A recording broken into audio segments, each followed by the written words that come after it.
Hi, My goodness. welcome to the Philly Jazz Talks. I'm Suzanne Cloud, Project Director of the Philadelphia Jazz Legacy Project. And this evening, we're going to be talking with three wonderful jazz musicians who will be discussing the legacy and life of the late composer, singer, and multi-instrumentalist Jef Lee Johnson. Drummer Adam Guth, guitarist Marvin Sewell, and bassist Chico Huff.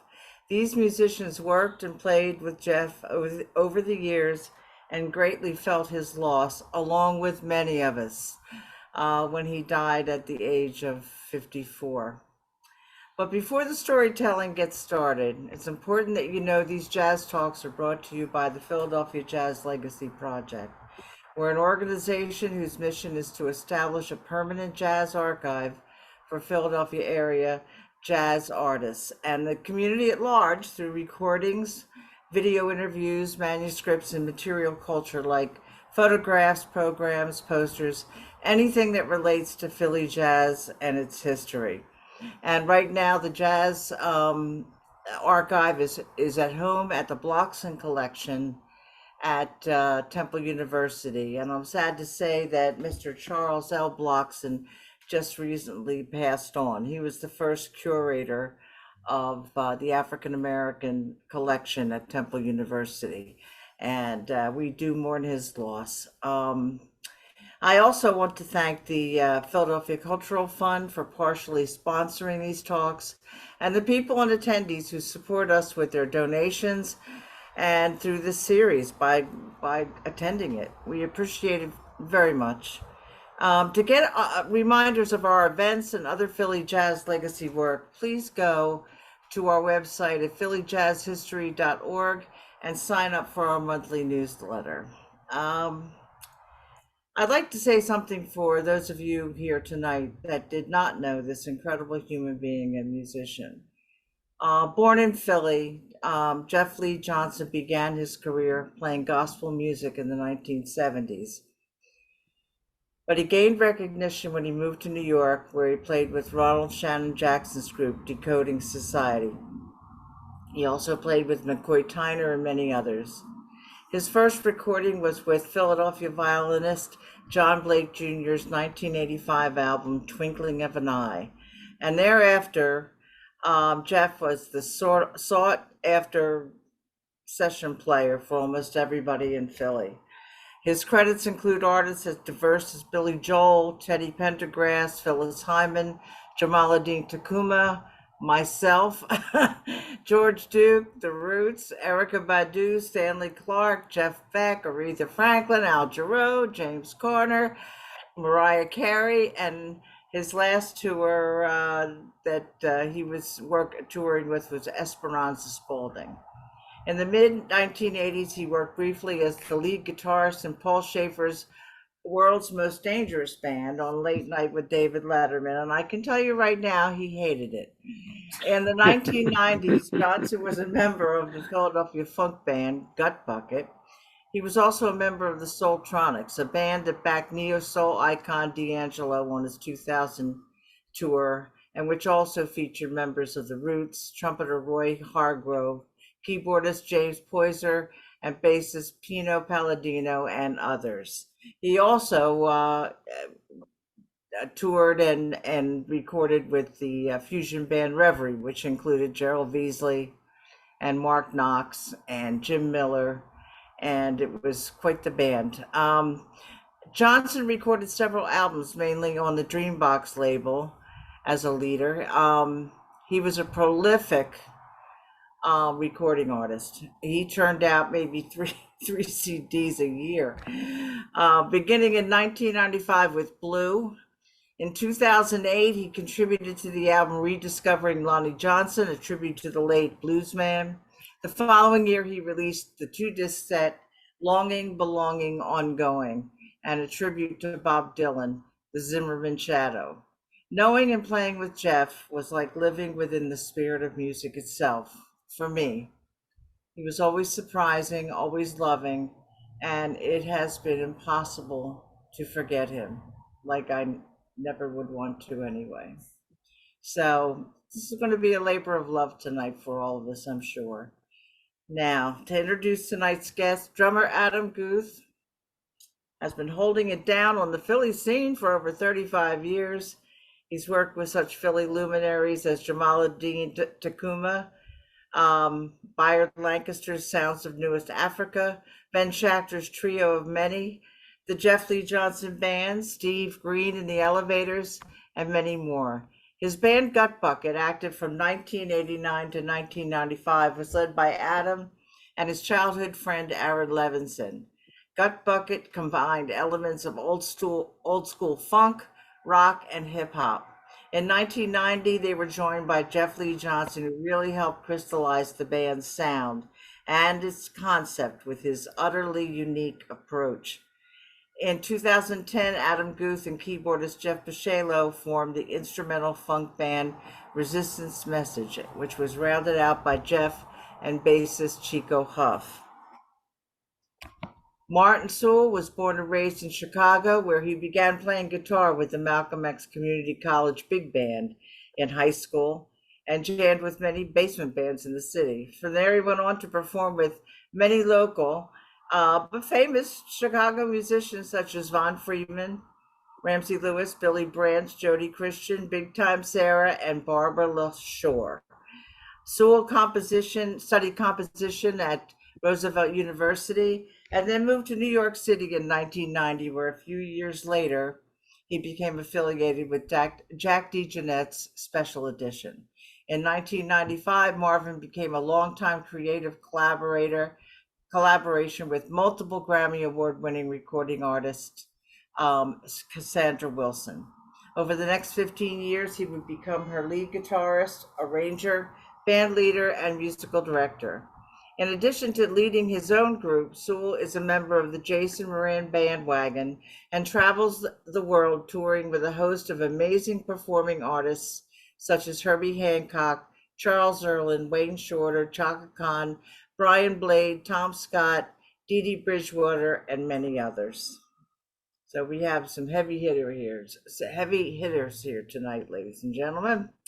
Lastly but not least, bassist Chico Huff, who sent me a bio that's about 2 sentences long. He's raised in Massachusetts. Chico moved to the Philly area around 1983 and began working his way into the local music scene. And I've known Chico for many, many, many, many years. We worked together and recorded together with Jeff. Besides working with Jeff, Chico worked extensively in Atlantic City, I'm assuming at the casinos, while they were still hiring musicians, and has toured with different artists in Japan, Europe, Morocco, and across the US.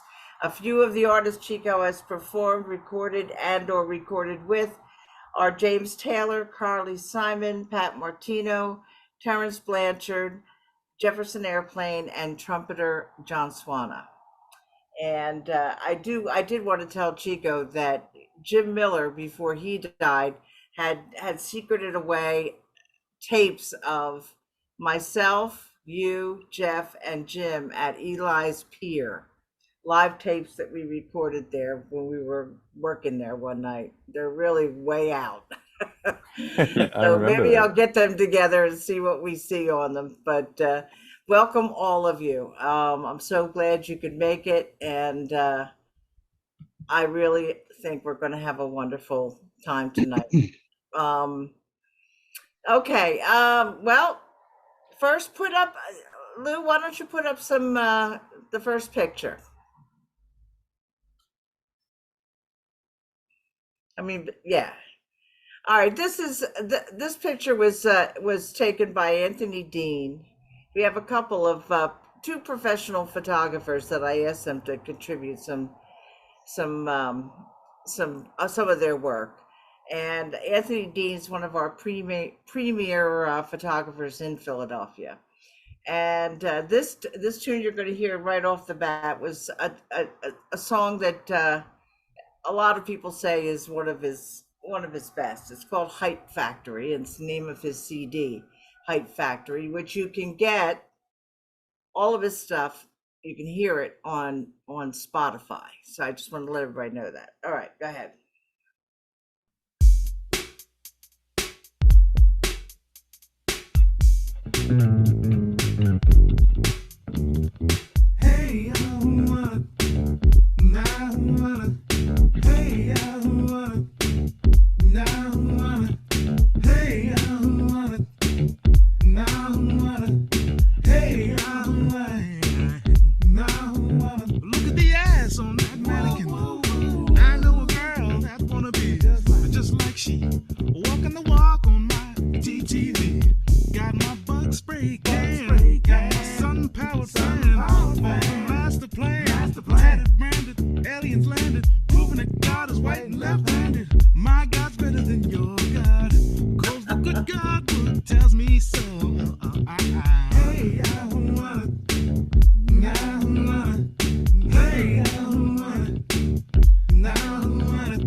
All right, I'm going to be talking to Adam.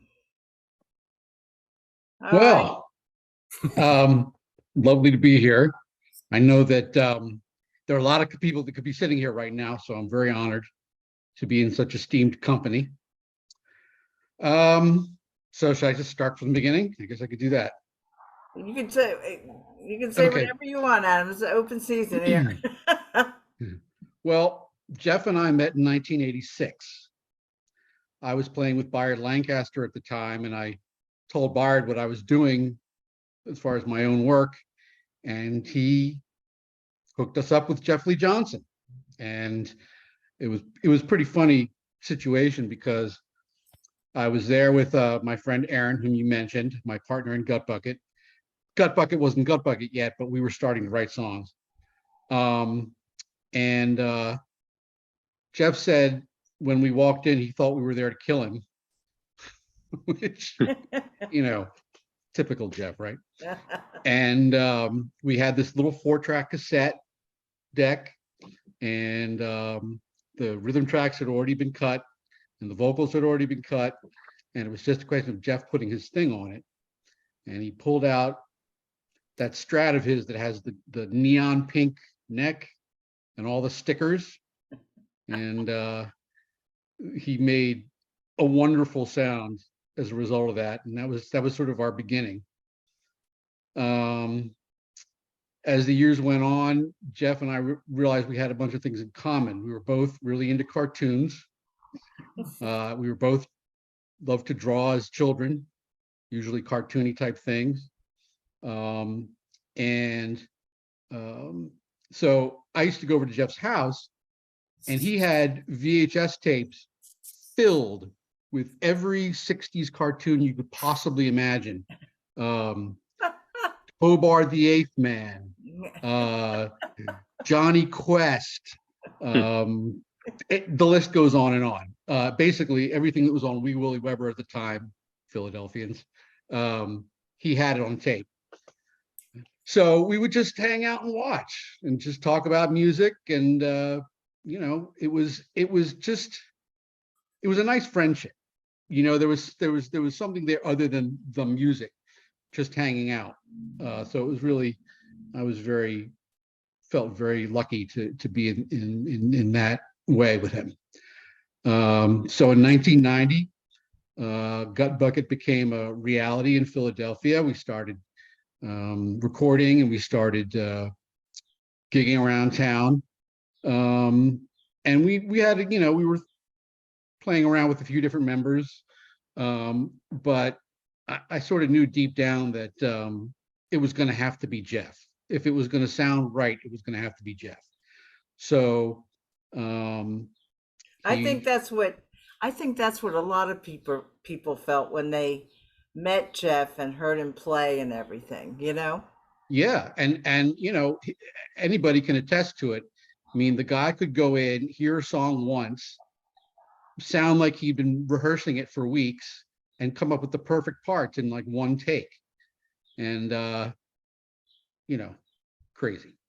Let me say, Lex, can you remove everybody except the principals from the screen? I have it displayed how it can be displayed. There's not like other stuff I can do. I know what you're talking about. But yeah, I mean this will, I mean, nobody else is occupying the main screen, so it's No one else is seeing all that? It depends on their view, but I mean they're primarily seeing you or whoever's speaking. Okay, all right, because that's never happened before. This will be edited out. Don't worry about it. Okay, go ahead, Adam. And I wanted to show a picture of the band. We've got two pictures that Adam supplied. Can you show them, Lex? We recorded our first EP at RPL Studios in Camden. So that's where this is taken. Jef was undoubtedly coming up with the perfect part at the perfect moment, as he was wont to do. And that very much, you know, that looks exactly like how I remember him. Yeah. And then, yeah, so, you know, we sort of became a thing, and we had some representation. You know, we were trying to get signed. We came very close. Sure, that's what they all say, but yeah, we did come really close. We were told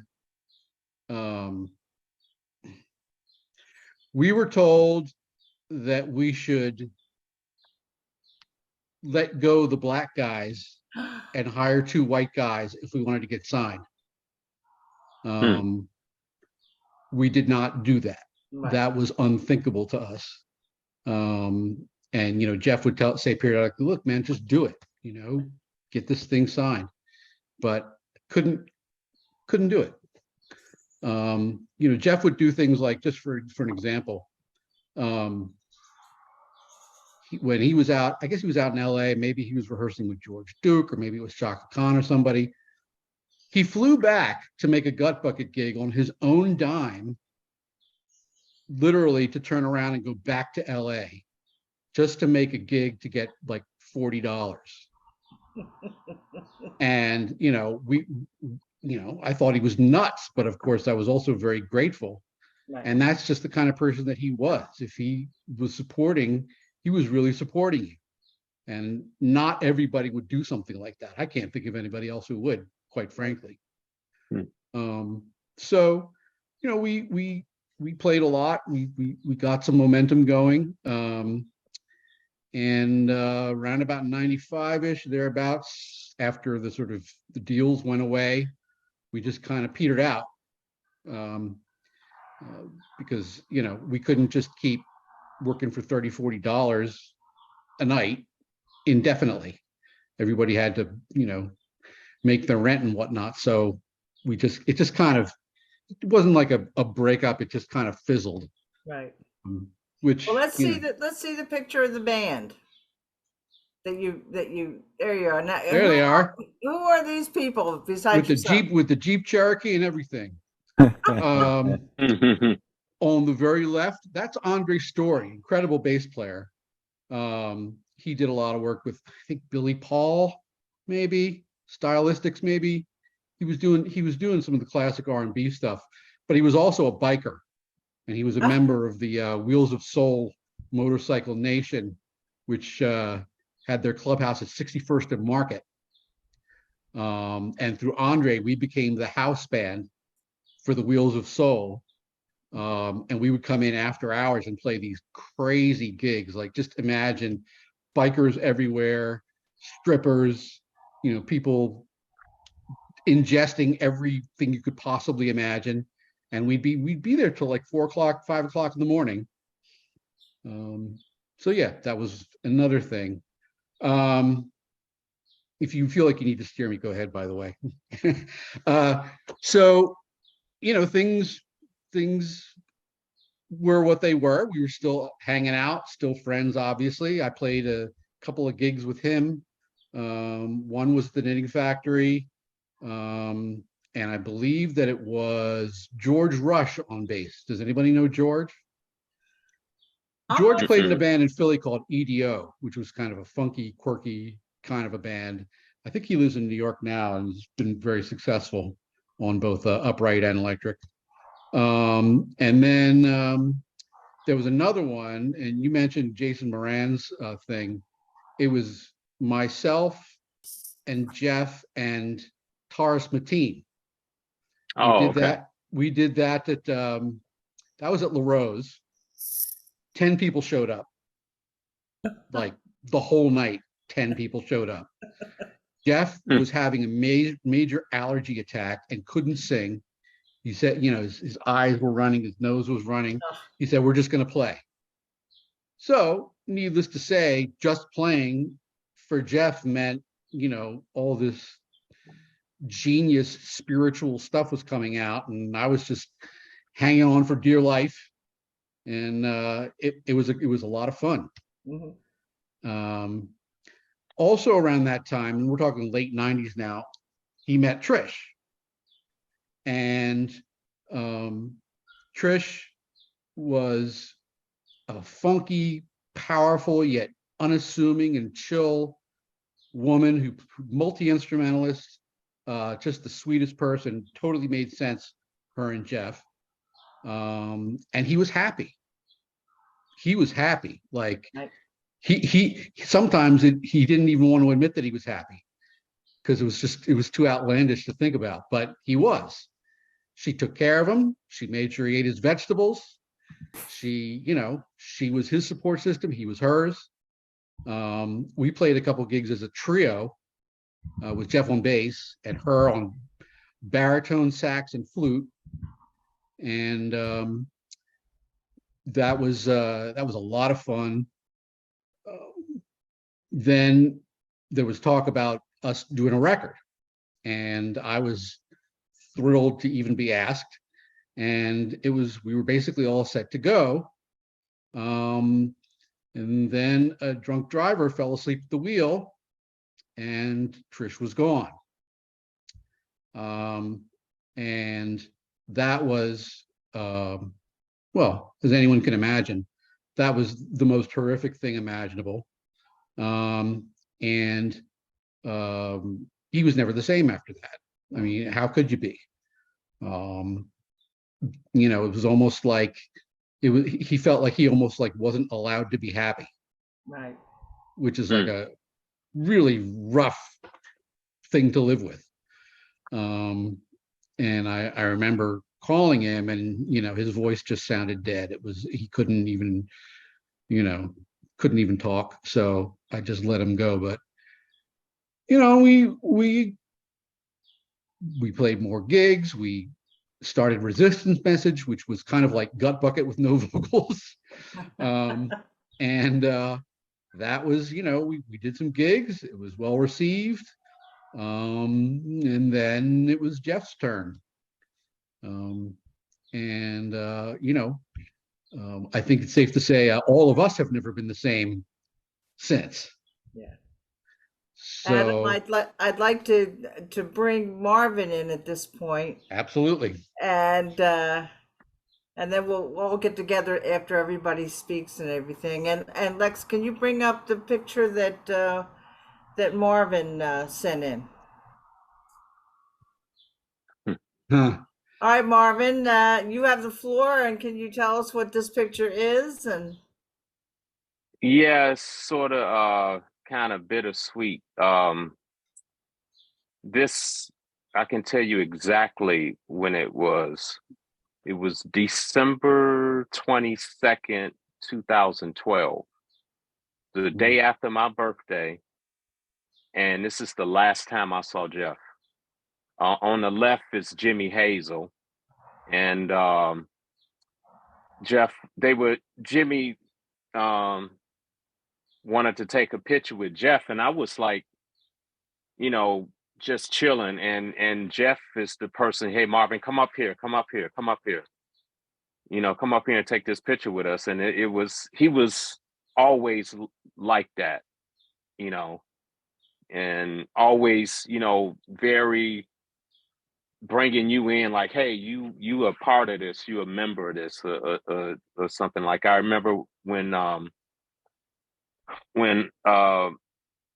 I had heard that when he was touring Europe, right, like a few years before he died, he was like saying, hey, we got to get Marvin out here to do some stuff. He talked about you a lot.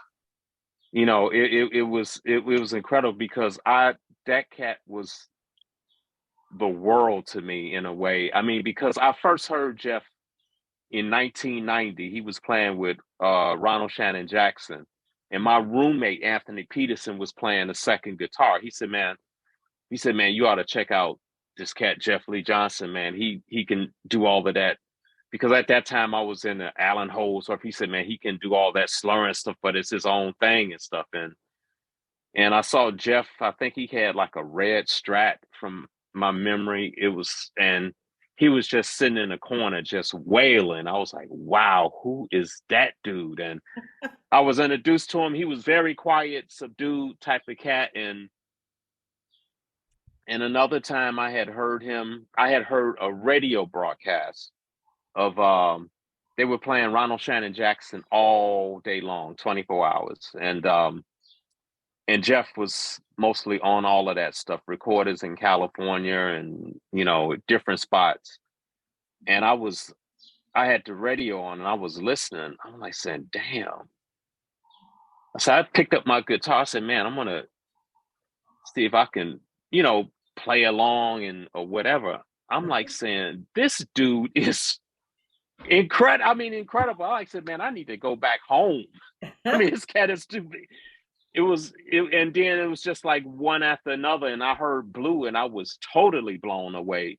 Because checking out Blue made me realize that this cat is much more than a guitar player, right. And he had the whole spectrum, and he wasn't one of these type of cats that dazzled you with technique, even though he did dazzle me with his technique. It's just so tasty, like, on Rochelle Farrell's records, like the individuality and all the little like rhythm guitar parts. It was just tasty. And then when it was his time to step up, he killed it and stuff. So anytime I had heard that Jef Lee was in town, I would try to go see him if he was like playing with somebody or he was playing with his own band. And one time I saw him with his own band at CBGB's, but it was CBGB Gallery. They had opened another spot.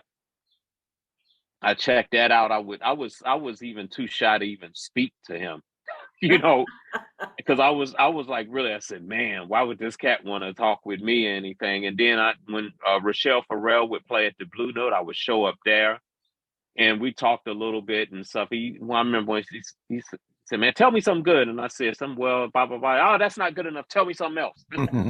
He was, that was cool. And then it was Rob Reddy, Multi Readers had basically kind of hooked us up in a way from via MySpace, you know, because everybody had their music on there, and I started following Jef, sent a friend request or whatever, and he had heard what I had on my page and stuff, and he wrote to me. He said, "Hey man, I think the quote he said, nice sounds and stuff." I said, I was like elated. I would say, "Oh man, thank you," and shoot right back at you and stuff. And then he wrote back to me. He said, "Would you like to share a stage together?"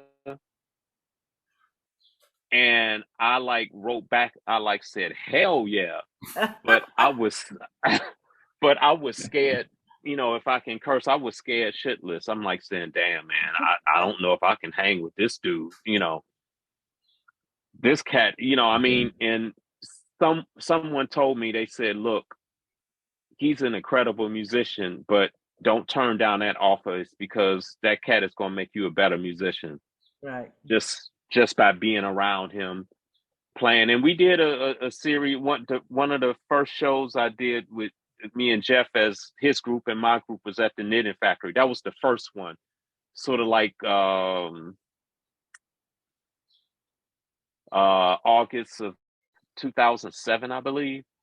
And it was basically me, Jef, and Ronnie Drayton.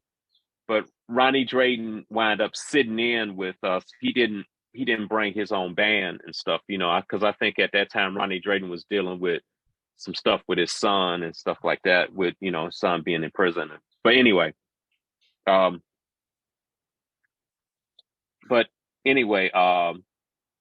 what happened was that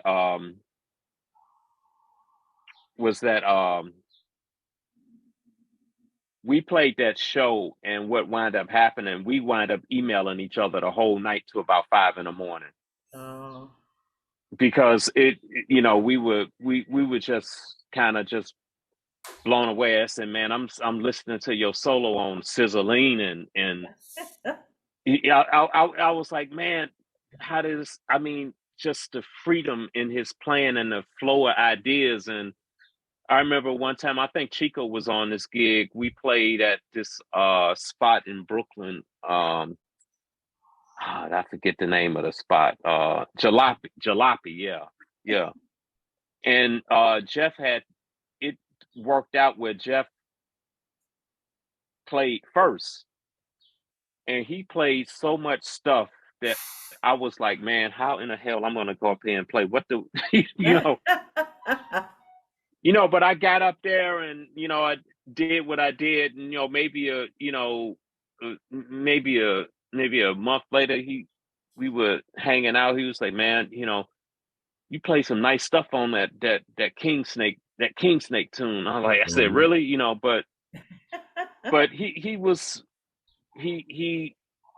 I was trying to figure out, I'm sort of going back and forth. I was trying to figure out what's my favorite Jef Lee Johnson record, and I can't decide.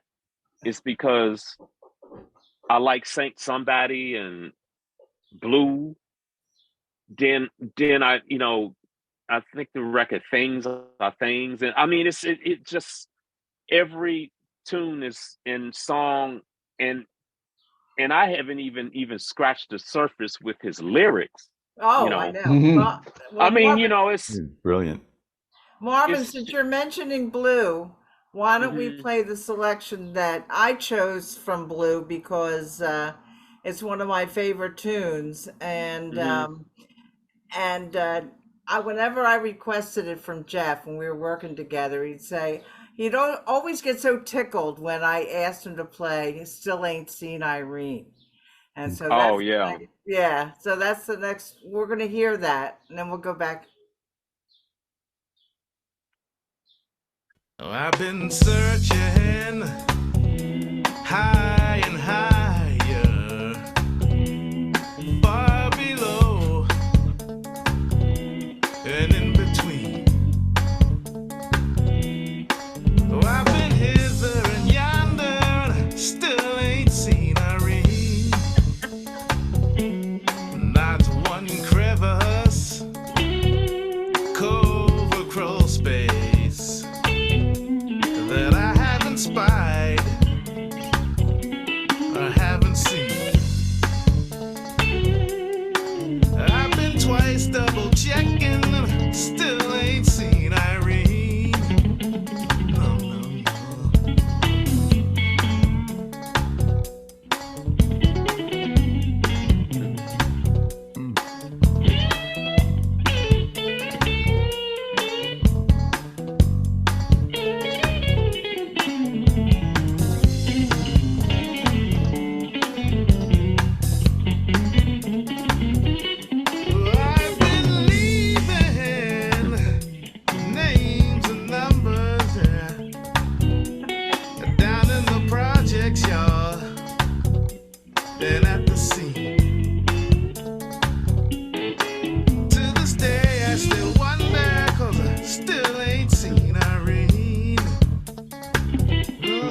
Yeah, Marvin, yeah, really. Marvin, you were talking about his lyrics. I'm so glad you mentioned that.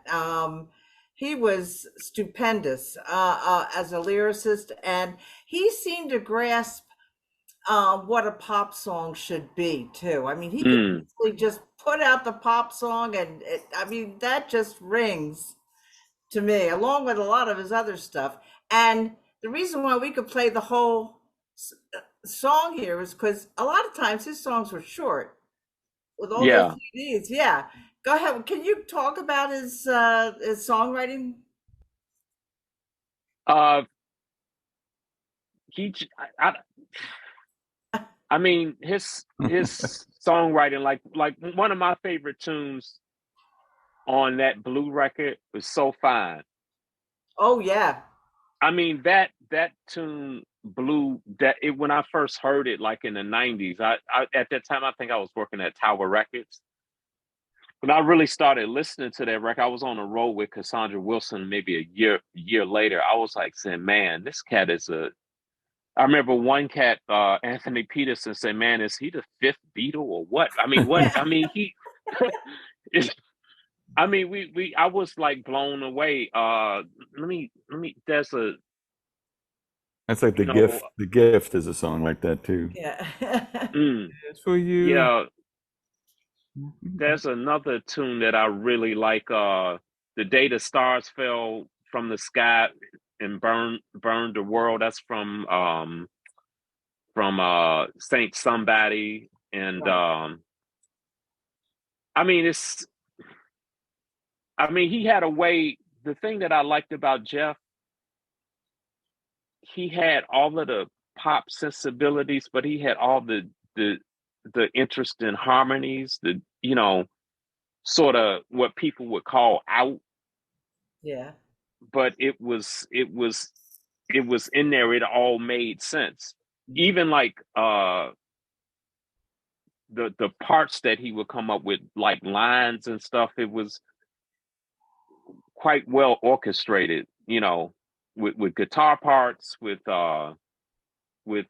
with the bass, understanding he played bass on a lot of his tracks and stuff, which was incredible and all. But his use of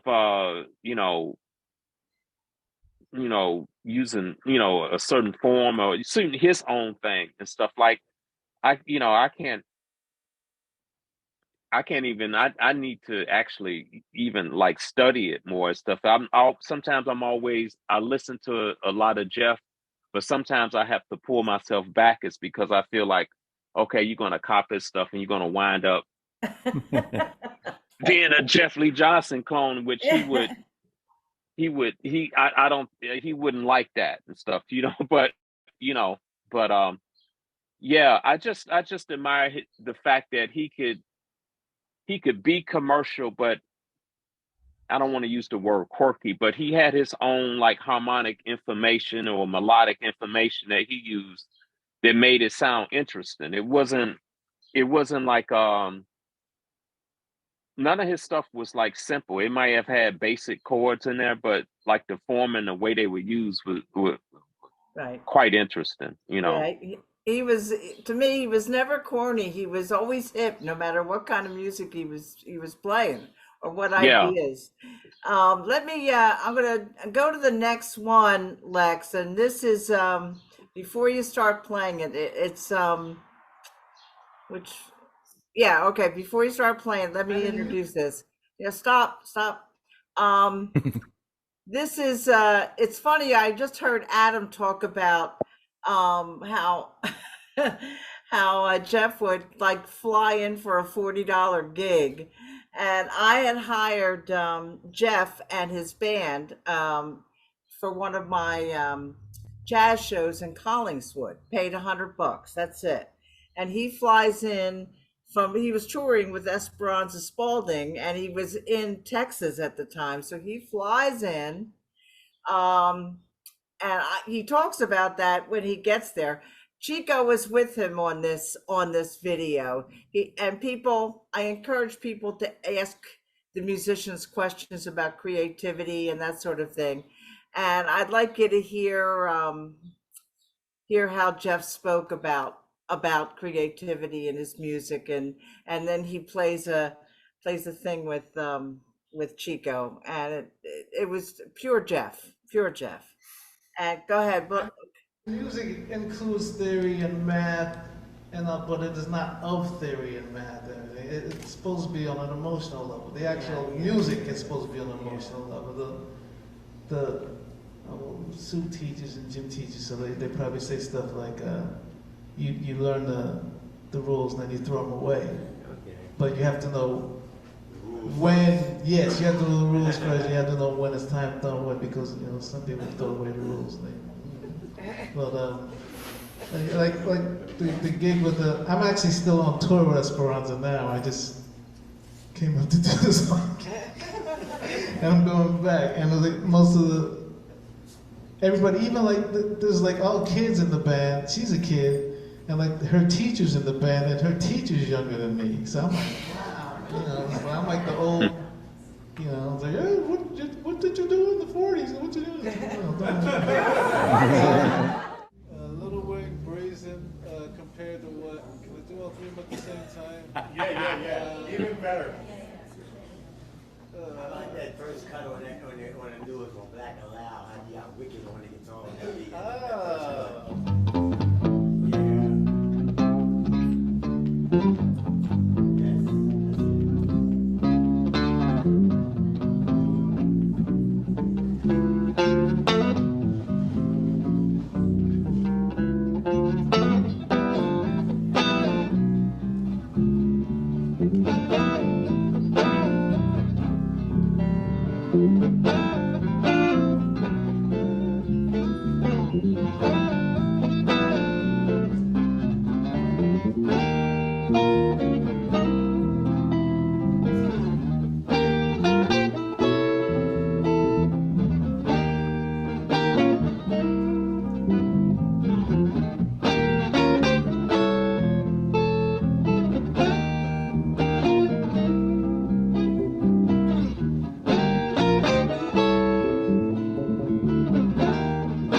Oops. I know. She was walking. Nah, I can't fit Little Wing in there.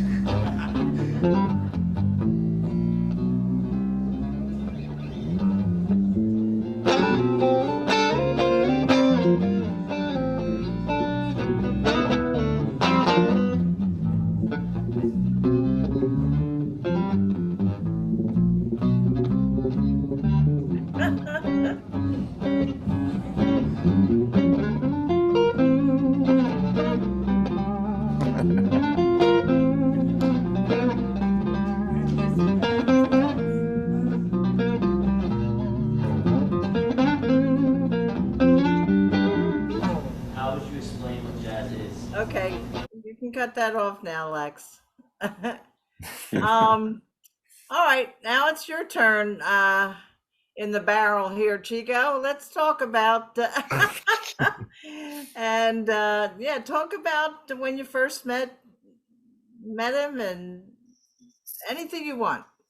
Yeah, I mean, it was sort of over a period of years. I think the first time I ever did a gig with him was at the Khyber Pass. I don't know if who remembers that place. Oh yeah. And it was just a weird thrown together gig. I was just in awe of everybody because I basically just moved here from Massachusetts, and Jeff kind of like turned his back to the audience and was playing at the back of the stage, like looking out the window and just playing incredibly. And then I didn't see him for a long time. Probably the first place I really connected with him musically was a band called Defunct Club, which was Jeff and Ben Schachter and Dave Falciani, Jerry Mario. Squirrel played percussion, who's also rest in peace. And that's where I felt like he and I sort of found a common ground in how we approached music, and he started asking me to come play with him, like little gigs, pickup gigs, the Milk Bar and things like that with Ben. And that sort of led to, we were sort of developing a dialogue within the Funk Club, because it was a very open, like we'd play the head and then it would just be like open. So we could kind of, go anywhere we wanted to. And that sort of led to him asking me to play on some of the tunes of Blue. And we actually rehearsed for Blue, which was something that didn't often happen with Jeff. And it was one day in the studio doing everything that we were going to do. Kwesi played drums, Daryl Burgee. And I remember at the end of the session, I was kind of like, oh, there's a couple things I need to punch that I want to fix. And Jeff was like, you're done. That's the record. It's done. And the sad thing about that record was, a lot of people knew about it because it's just a word of mouth.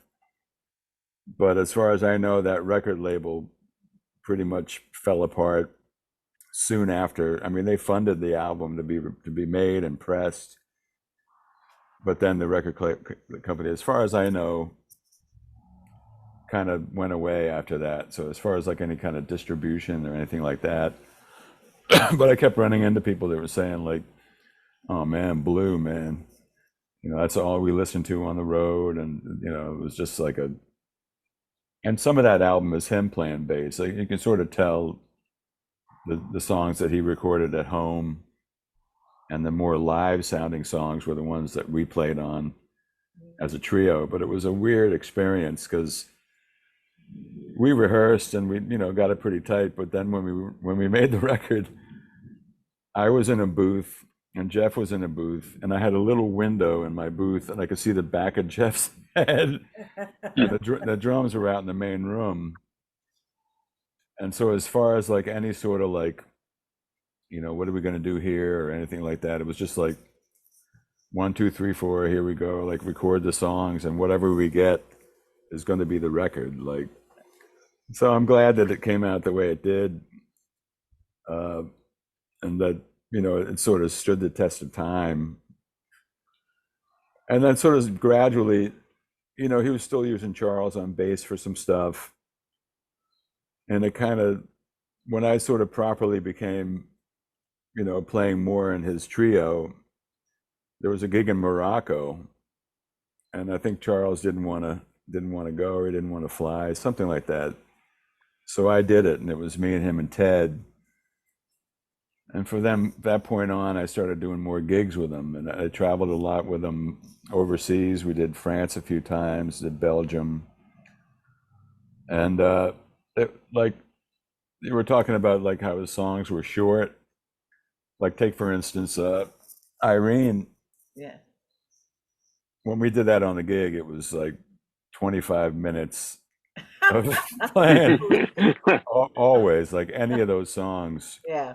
The melody would be this little thing that happened, like he would sing the melody, and then it would just be this, like, it was really literally like standing next to a hurricane. And I think that trio, and with Charlie Paterno on drums, after Ted wasn't doing it anymore, it was a unique thing to that trio. And I think every trio he had a unique aspect to it that was, when Johan started playing bass, it was similar, but it was a little bit different than what we did. And I guess, I was always sort of like, wow, like, why would he want me to do it? Like, when he has this choice of, like, pretty much anybody in Philly would want to play with him. But I think he just appreciated where the music went with those specific musicians. Right. And there's not a lot of recording of that band. We did do a record with Ted on drums with Thisness, which was produced by the I can't believe I forget his name, but he had a label in France, and it was Ben Schachter and Rob Reddy and me and Ted, and we did a lot of the songs, like some of the songs that he hadn't recorded yet, or that he had recorded on his own, but he wanted to do with a band, like, and we did Compared to What and things like that, and it came out good. It was a great record. Let me show, Lex, why don't you show a picture that Chico gave us for the program tonight? No, not that. There's a picture. There it is. Where was that? That was in Geneva, and then we were doing a tour with Jeff, and that was Timmy Hudson on drums, and that was yet another, version of Jeff's band that had another identity. That was awesome. I love this trio. Like, I have a great radio broadcast that Charles Blast did before a gig that we did at some little club. I can't even remember the name of the place. The radio broadcast was really fun. It was really great with Timmy and him, and Jeff does a lot of talking in between. But the gig, like, barely anybody showed up, and some drunk guy showed up and wanted to sing, and he was just the whole time he's like going, I want to sing with you guys, tell me something good, or whatever it was. So Jeff finally was like, come on, man, like, why don't you come up and sing? Like, at that point it was just ridiculous, and and he sang, and we just kept playing, like, go ahead, and he just made a total fool of himself. Well, let's play the thing that you also sent. Yeah. Now there's some really great Yeah, this was with Charles and Ted. This was probably a little bit before I started playing, and I was doing gigs with Jeff, but it wasn't with his trio, so this was kind of before that.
Wow. Wow. Yeah, I just want to say really. a couple of, can I say a couple of quick things and then we Sure. can move on? And then Uh, we're going to go to Q&A. So go ahead. just how thematic Jeff's solos always were. They always told a story and progressed in a logical way. And another thing that I learned that was so important to me, besides a million other things, was to never be like looking for the ending of what, going back to the head kind of mentality. Right. Just to have your mind open the whole time to where, or however long it's going to be, never be feeling like, are we almost done doing this? Or is this going to like go back to the thing? You Yeah. just get rid of that thinking.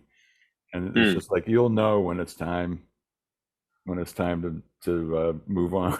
Like, it was an important thing to learn, because up to that point I was like, man, I hope I'm killing. I don't know how long I'm going to be able to keep doing this. Like, and he taught me to just to do away with that sort of thinking. Yeah, I love that about him. And Jeff and I did a lot of duos together, just voice and guitar. And when he used to go off like that, and we just, whatever happened, and we'd be doing duos in the strangest places, like hotel bars where everybody's looking at us like we're crazy. And he was, I mean, he really was, he taught me so much. And it's just how to go with the flow, because that's one of the hardest things for singers to do. That's hard to let go. And he was able to allow people to let go with him. He'd always catch you if he'd always be there. And it was great. I just miss him so much. But Me too. yeah, I know we all do. Every time I talk, it's like there's so much more I could say. Yeah. Right. About playing with him and what it was like, and We ought just to do knowing this him, every knowing year on him. his birthday. I'm in. Get together and play different stuff. We're at the Q&A part, so I'm going to see what everybody has to say. Write your questions in the chat. Tim Jordan, do any of you know a guy named Tim? Okay, he's saying Jeff's solos were epic and transcendent. What do you mean by transcendent? What do you think he means, Adam? Well, I mean, I guess that word is fraught with all kinds of different connotations depending on what you're talking about. But for me, I take that to mean that it was so beyond where he was, who he was with, and what the concept was. He always just poured forth music that it wasn't of this world, really. Yeah. And Marvin, do you have any thoughts about just the use of the word transcendent? Because in a lot of ways, I can understand that. He, Yeah, I would say just Jeff just had a broad imagination. And I used to theorize, somebody once told me that if people who usually used to watch a lot of cartoons are very creative and all, and even like when me and Jeff did shows together, he would put together the flyers and posters, and those were like really creative. I was like, yeah, damn, man, it's like, I mean, and I think he just had a hell of an imagination, with with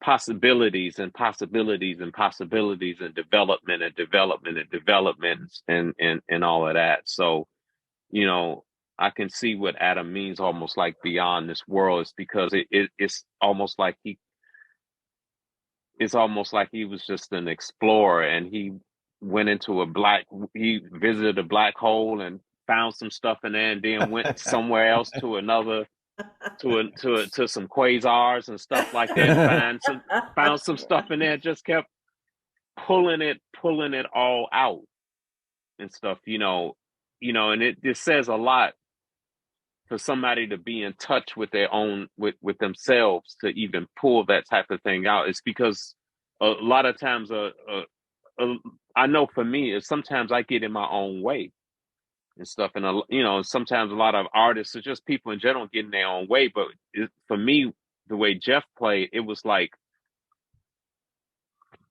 it was just like the floodgates and stuff, and it just came out just like the tune we just heard. It was just like a flow of ideas and development and stuff. I could have listened to him solo for another 15, 20 minutes or even more, it's so yeah. So that's my That's great. Well, just like yeah. Chico did, I saw what Chico did during that song, when that last song was playing, when Mhm. when Jef just kind of did this fluid thing, and you copied it right after Chico, and I'm going, yeah, Well, and Mhm. that's that what I was was thinking. that was a Hendrix thing, Yeah. from that was definitely like Oh, the I can't do it, but it's a very Hendrix-ism and I know Hendrix was massive for Jeff. yeah. Like Oh, yeah. Mm. 9 out of 10 times Yeah. he'd be in his rental car, he had and he'd open the door and Electric Ladyland was playing or something. I mean, and you can hear that influence and how he approaches playing.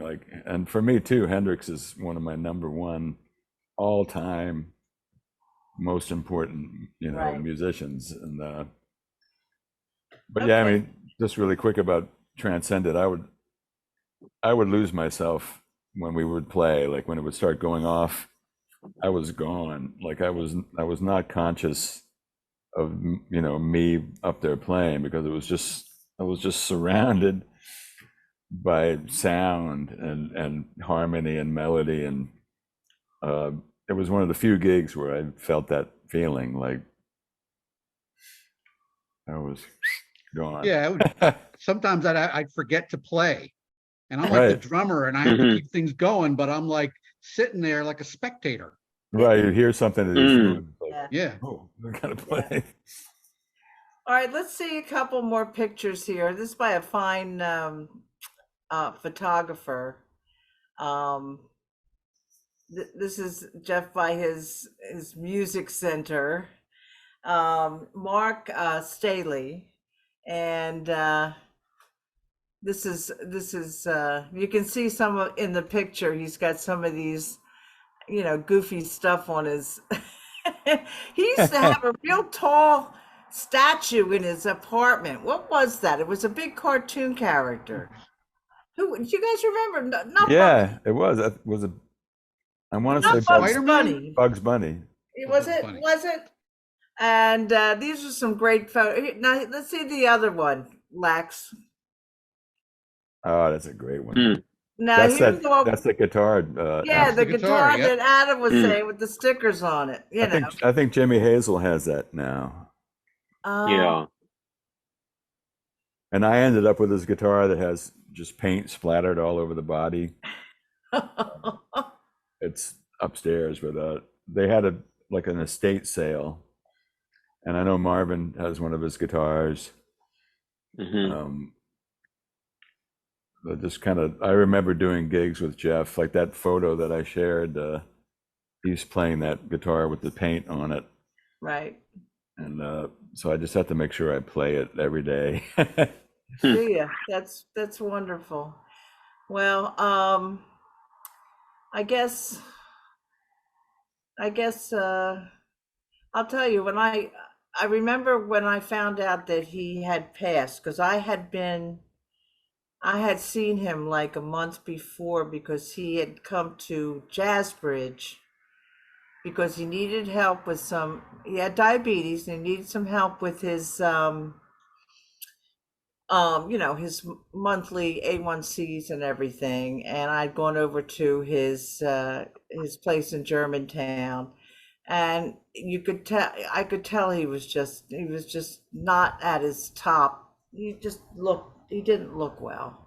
And but I never thought that that would be the last time I'd see him. And when Greg MacGyver, the drummer, he had heard on the internet, he had read somewhere that Jef had passed, and I yelled at Craig. I said, don't say that. That could be just a rumor. Don't say that, you know." And I got mad at him, and then I realized, it was true. How did you find out, Adam? Facebook.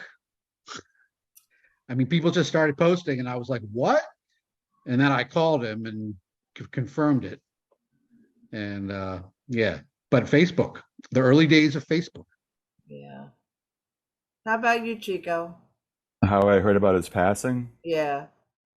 Well, I had actually done a gig, like after that gig that Marvin has the photo from. I did a gig with him playing with a guy named Dan Rendine. And he was really down at that point.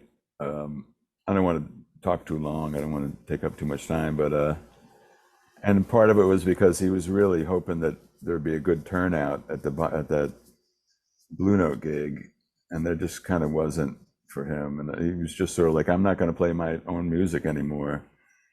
And I just kind of said, like, I gave him a ride home, and I was like, "Man, just as long as we keep playing, like if we're playing other people's music, let's make sure we do that." And then I didn't see him again. And Stephanie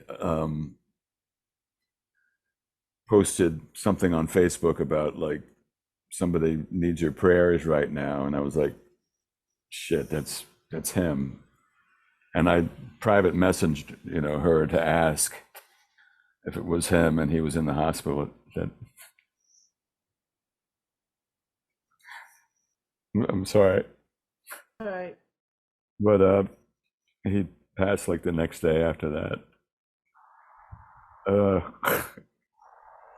I know it seemed impossible that force of nature, that musical force, could be gone. And Well, there was a long time where he wanted to go. Like, you could sort of tell that he was just not. He just never got past losing Trish.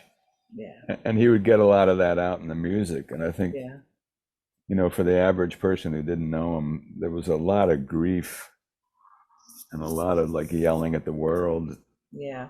in his playing as it got later on. Like, and the way he did it, it was like Coltrane or something. It was really like just astounding, but there was a lot of grief there. Marvin, when did you hear about it, Marvin? Yeah, it's I kind of heard it on Facebook, and then I think I sent some emails to Reggie Washington and to confirm. But what was going on, I did a show of my own a day before he passed, and I emailed him that evening after my gig. I wrote to him and said, "Hey, Jef, what you up to, man? I haven't heard from you in a while." You know, and then a couple of days or a day or two later, that's when I started seeing all of these posts. I was in total shock and stuff. And then people started calling me, asking me, was it true and stuff, and to kind of add to what Chico was saying about Jef being disappointed about the turnout at the Blue Note. One of the problems with that day was one of the coldest days. It was like below zero that day, and usually, he had that sort of like late night spot after like the main act would play there, and usually that particular late night show, you would get a lot of walk-ins and stuff, but it was so cold that night. It was, it was like below zero, like maybe, like 10 below, 5 below, which is kind of different for New York and stuff. Is because, I grew up in Chicago. I grew up around being at 20 below with an 80 degrees below wind chill factor and stuff like that, but it was particularly cold that night. And I think that was one of the reasons why, there weren't more people in there, but, yeah. So, I also remember that it was cold that night and I had offered to help him with his amp, but he kind of refused. He had a buggy, but he had a real light jacket on. I was like, man, it was like really cold and stuff, but yeah, that's how I found out, online, and then finally getting it confirmed with Reggie Washington. Because I think him and Stephanie, they were in touch with his sister. Right. Yeah, Jimmy actually mentioned that too, about Jef going out and that stuff, freezing cold, and he actually got pretty sick after that, like some kind of like respiratory illness. Mm. Yeah, well, his diabetes was uncontrolled then, and I remember the last time I saw him, I remember sitting on his wooden floor in his living room, and we were just talking about. He seemed a little depressed, which made me depressed. So we're just sitting there, and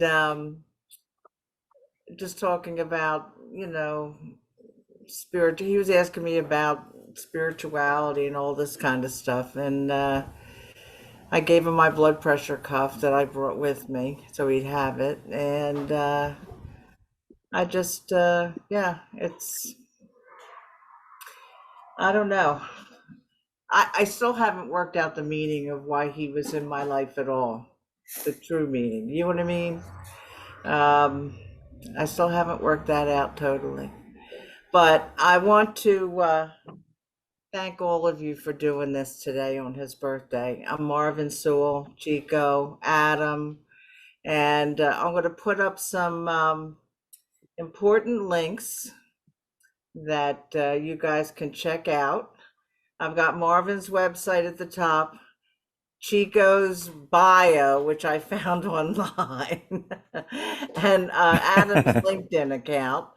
And I've been listening a lot to Jef on Spotify for the last couple of days, and he still surprises me, even though I've heard things over and over again. But definitely go on Spotify. You can hear his stuff on there.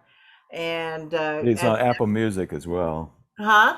His music is on Apple. Some of his albums are on Apple Music as well. Right. So if you don't have his CDs, and I'm